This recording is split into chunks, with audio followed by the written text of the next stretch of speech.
In 1979, Americans were sitting in their cars for hours, in lines that stretched for blocks just to buy gasoline. Some waited so long they missed work, some got into fistfights over their place in line, and here's the part almost nobody connects. This chaos didn't start with an oil shortage. It started a decade earlier, with a president who quietly decided to pay for a war without telling anyone how he was actually paying for it. By the time Americans figured out what had happened, their money was already worth half of what it used to be. This is the story of how printing money to avoid hard choices nearly destroyed the American economy, and the terrifying part, almost every step looked completely reasonable at the time. 1965, President Lyndon Johnson has two massive commitments running at the exact same time. The first is Vietnam. American troops are pouring into Southeast Asia, and the cost of running a war is climbing at a terrifying rate. In 1965, the Vietnam War cost the United States roughly $0.7 billion. Just 3 years later, in 1968, that number had exploded to $20 billion. That's not growth, that's an economic avalanche. But Johnson has a second massive commitment running in parallel. He's building what he calls the Great Society, sweeping domestic programs including Medicare, Medicaid, education funding, and poverty reduction initiatives. This is, by design, one of the most expensive peacetime domestic agendas in American history. So Johnson is now funding a war overseas and a social revolution at home, simultaneously, at full speed. There's just one glaring problem. He refuses to raise taxes to pay for either of them. Raising taxes during wartime was historically the standard move. It's how America paid for World War II. It's politically painful, but it's honest. It tells the public exactly what the war costs them. Johnson doesn't want that political pain. He's worried that asking Americans to pay more in taxes will turn public opinion against the war and against his domestic programs at the same time. So he makes a different choice, a quieter one. He decides the government will simply create the money instead. And that single decision, avoiding a hard, honest conversation with the American public, is the first domino in a chain that would eventually bring the entire US economy to its knees. Here's where it gets technical for about 30 seconds, and I promise it's worth understanding because this mechanism is going to come back and cause everything that follows. When a government needs money it doesn't currently have, it has options: raise taxes, borrow money by selling bonds, or quietly have the central bank create new money to buy government debt. Johnson's administration leaned heavily into that third option. The Federal Reserve began creating new money specifically to purchase government debt, effectively funding both the war and the Great Society programs without ever going back to Congress and the public to ask for higher taxes. Now here's why this matters, and why it's genuinely one of the sneakiest ways a government can take money from its citizens without them realizing it. When you increase the amount of money circulating in an economy without increasing the actual goods and services available, each individual dollar becomes worth slightly less. Prices rise to compensate. Economists call this demand-pull inflation. It's a completely invisible tax. Nobody voted on it, nobody signed a bill agreeing to it. But every single American with dollars in their pocket or their bank account was quietly having a portion of their wealth transferred to fund a war and a social program they never explicitly agreed to pay for through this method. Throughout the late 1960s, prices in America started creeping upward, slowly at first. Almost unnoticeably, people blamed it on this factor or that factor. Nobody yet understood they were watching the first symptoms of a much larger sickness. Because the government wasn't just quietly inflating the domestic money supply, it was about to trigger an international crisis that would blow the entire system apart. To understand what happens next, we need to go back even further. To 1944, when the entire world was still fighting World War II, but already planning what comes after. At a conference in Bretton Woods, New Hampshire, the world's major economies agreed to something audacious. Every major currency would be pegged to the US dollar, and the US dollar itself would be directly backed by gold at a fixed rate of $35 per ounce. This meant something enormous. Any foreign government holding US dollars could walk up to the United States Treasury and exchange those dollars for physical gold, guaranteed, no exceptions. This promise was the literal foundation of global trade for the next 25 years. The entire international financial system rested on the assumption that American dollars were as good as gold, quite literally. But here's the problem nobody in Washington wanted to say out loud. If you keep printing more and more dollars to fund a war and a domestic spending program, but you don't have proportionally more gold sitting in your vaults, you've just created an enormous, dangerous gap. You're promising the world something you increasingly cannot deliver. And someone noticed, someone very powerful and very unimpressed by American financial behavior. French President Charles de Gaulle looked at America's rising spending and rising money supply and reached an uncomfortable conclusion. The United States was quietly debasing the value of the dollar, and every country holding those dollars was effectively being drained of value without their consent. So France did something almost nobody expected. They started sending actual ships across the Atlantic, with one specific mission: collect as much physical American gold as possible before the opportunity disappeared. Picture this for a moment: ships physically crossing an ocean specifically to drain gold out of American vaults, because the country sending them had done the math and concluded American promises were becoming unreliable. And France wasn't operating in isolation. Other nations watched what was happening, ran the same calculations, and reached the same unsettling conclusion. If you're holding dollars that are becoming less trustworthy by the year, and America is legally obligated to trade you gold for those dollars at a fixed rate, the smart move is obvious: cash out now before the promise breaks. By the start of the 1970s, the numbers had become genuinely alarming. The United States held roughly $10 billion in gold reserves, but it owed foreign governments roughly $80 billion in dollars that could theoretically be exchanged for that gold. Do that math for a second. 10 billion in gold, 80 billion in obligations. If every foreign government simultaneously decided to cash in their dollars for gold, America physically could not honor its own promise. The entire global financial system, built painstakingly over 25 years, was standing on a foundation that had quietly rotted out from underneath it. Inside the American government, this wasn't a secret. Officials at the Treasury and the Federal Reserve knew exactly how dangerous the situation had become. The gold drain was accelerating. If it continued, America would eventually be forced into a public, humiliating default on an international promise. There were really only two options left: either drastically cut spending and raise taxes to restore trust in the dollar, the honest but politically painful choice, or break the promise entirely all at once and hope the world adjusted quickly enough to avoid total chaos. In August of 1971, one man made that decision, over a single weekend, without a public vote. President Richard Nixon summoned his top economic advisors to Camp David for an emergency secretive weekend meeting.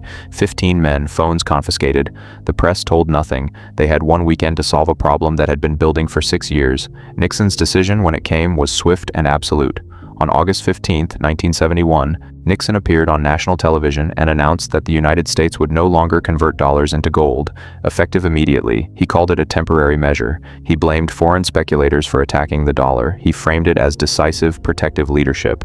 What he didn't clearly explain was the magnitude of what he'd just done. Overnight, every currency in the world that had been anchored to the dollar and the dollar's connection to gold was suddenly floating free, untethered from any physical asset, worth exactly what the market decided it was worth on any given day, with nothing solid underneath. This moment is now known as the Nixon shock, and it fundamentally, permanently transformed how money works, not just for America, for the entire planet.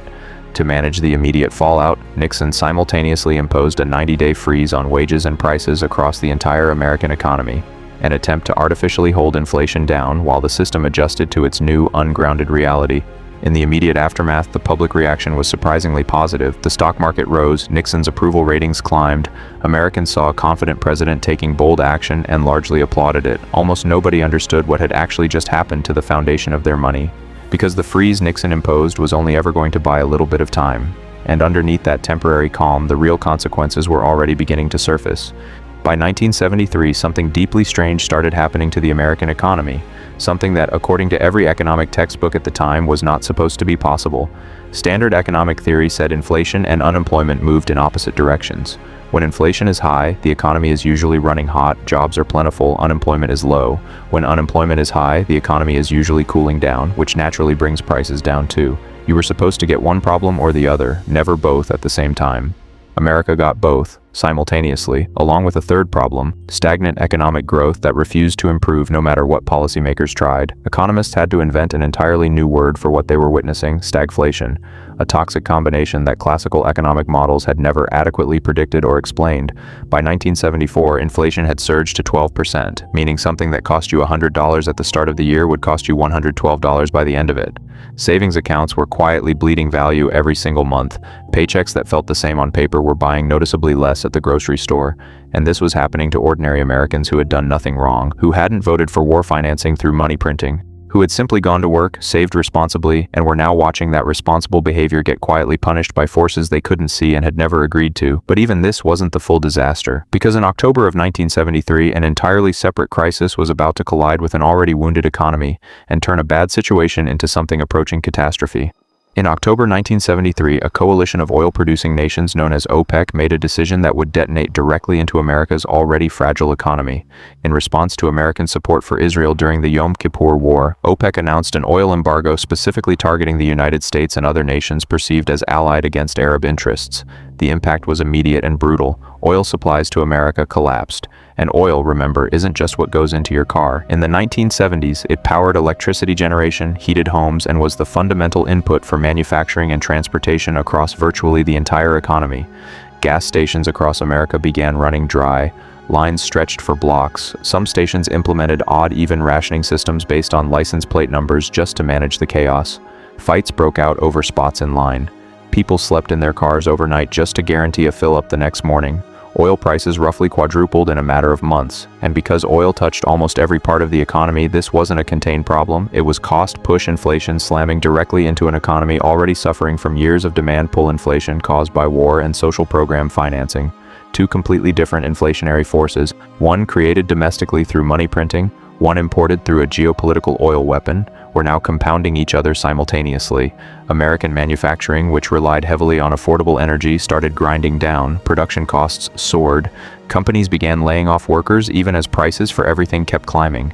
This was stagflation in its most brutal, undeniable form, and just when Americans thought they'd absorbed the worst of it, the entire nightmare returned for a second round. 1979, the Iranian Revolution throws the Middle East into fresh turmoil, and global oil production takes another severe hit. For Americans who had already lived through the 1973 embargo, this must have felt like watching a nightmare return. Gas lines reappeared, prices spiked again. The fragile economic recovery that had painstakingly clawed forward through the mid-1970s was violently knocked backward. By 1980, inflation in the United States peaked at approximately 14.8%. Let that number actually sink in for a moment. Nearly 15% of the purchasing power of your money evaporating within a single year.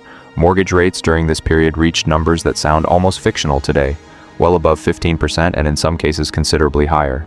Buying a home, one of the most fundamental American aspirations, became financially crushing for an entire generation trying to enter the housing market. People who had spent their entire working lives responsibly saving for retirement watched essentially helplessly as that saved money lost enormous chunks of its real value. This wasn't a market crash you could point to on a single dramatic day. It was slower, quieter, and in some ways more devastating because there was no single event to blame, just years of erosion.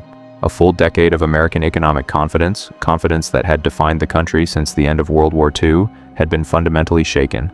And the truly unsettling part is this: by 1979, most economists genuinely weren't certain the cycle could be broken at all through any conventional method. Then one man made a decision so aggressive, so painful, that it would either save the American economy or damage it further.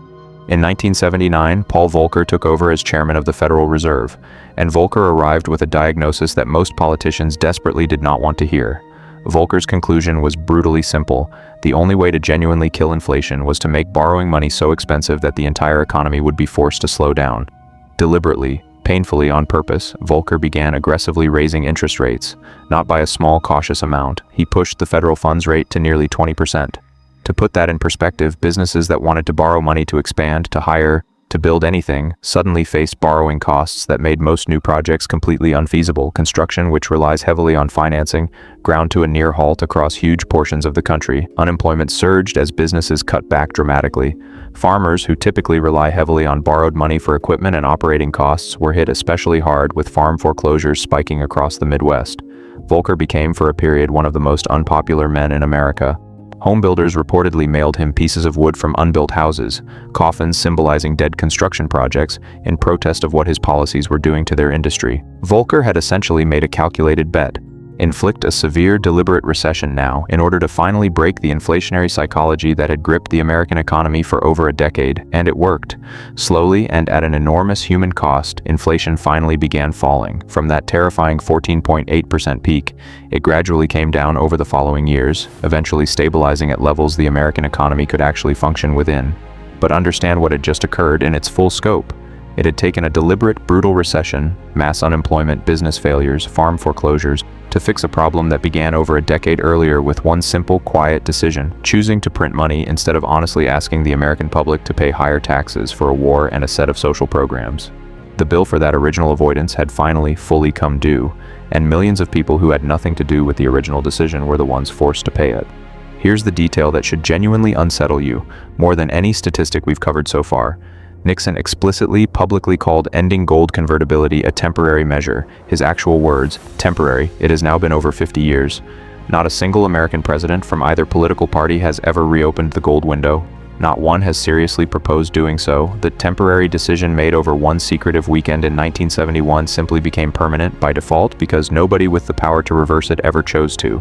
And here's what makes this genuinely worth paying attention to, rather than just a historical curiosity. The exact mechanism that contributed to the 1970s crisis, a government creating new money to cover spending it doesn't want to fund through taxes, still exists today, fully intact.